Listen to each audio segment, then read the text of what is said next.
The Class 56, one of the only few heritage diesels still running on the main line. Fastline Freight owned 3 of these Class 56s, numbered from 301 to 303. We will be joining Class 56302, originally numbered 56124, on a cab ride to Doncaster Yard. The Class 56 was overhauled at Loughborough, hence its renumbering, and was purchased to work the Doncaster to Thamesport freight diagrams. We are off the normal route on this Thamesport to Doncaster diagram due to a blockade on its normal route, hence it is seen at Peterborough. This loco was built in Crewe. Other 56s were built in Doncaster, and the first batch were built in Romania.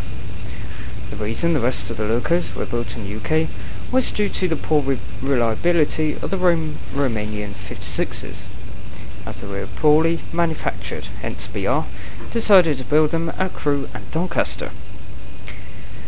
They were originally designed for NGR coal work, replacing Class 20s and 47s, and then later replaced 37s in South Wales on iron ore work.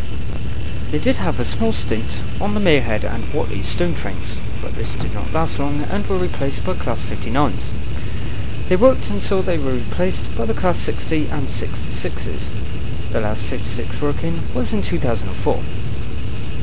Most were transferred to France for freight work. Some locos returned to the UK a few years later, and most of them are now stored or preserved, apart from the Fastline ones and another 3 owned by Spot Hire Group had some traction. The engine is a 3,250 horsepower Ruston Paxman 16RK 3CT with 2 Napier SA085 turbochargers, with a sound identical to that of a Class 43 HST. The yard on the right contains New England sidings and a shed for freight operating company GBRF for its locos.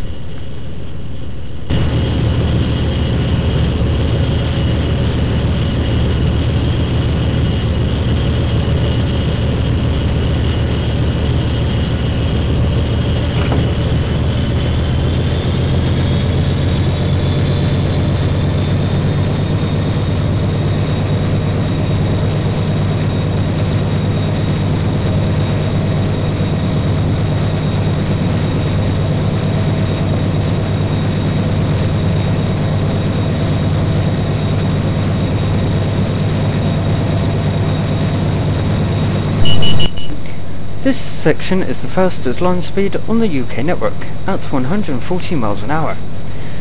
This was an experiment by British Rail, allowing the electric Class 91s to operate at their design speed of 140 miles an hour.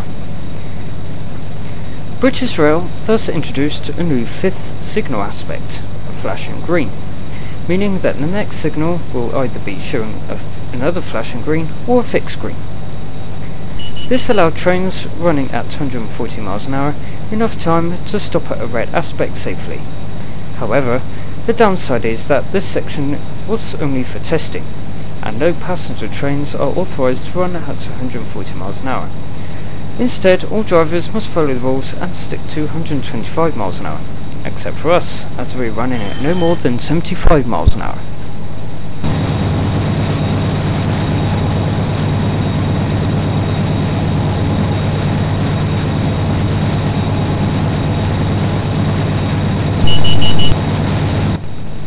The lines diverging off to the right is the Lincoln via Spalding line.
crossover helps on level crossing, which is then shortly followed by maxi level crossing.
On the right is a freight terminal for Lafarge Aggregates and Tarmac Precast Concrete Limited.